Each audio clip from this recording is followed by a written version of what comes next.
So, hello guys. So, for today's video, i-share ko lang sa inyo. Actually, palagi ko na itong nabibili na ganitong brand. Pero iba yung design niya. Yung plain lang talaga siya. Pero, ano siya, very smooth. At saka, matamis. But, it's not same sa normal na bread na ganito, guys. Yeah, ito yung normal bread dito, guys. Mura lang to siya.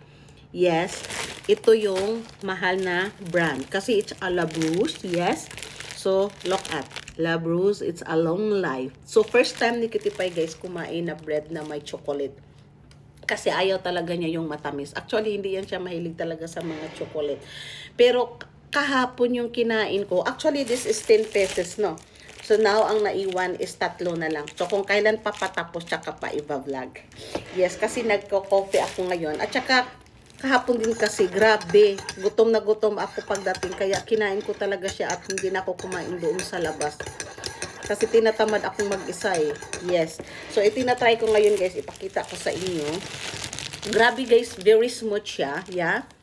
Yes. At saka look at the chocolate. Hindi siya matamis.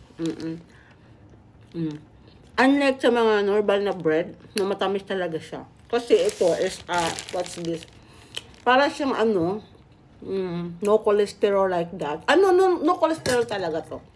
Yes. This is not a fake news, no? At saka hindi ako nila nito pinapromote sa inyo.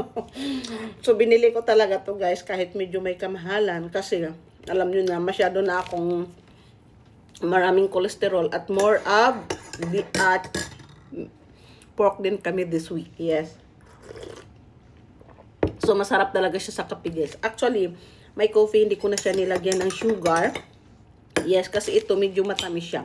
Pero nakasabi naman nito, it's for healthy foods, even it's chocolate, have a long life.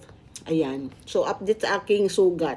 Wala na siyang dugo. It's very, very okay na. Happy weekend everyone and congratulations again sa nanalo. Kukuha pa ako guys ulit ng 2 winners next week.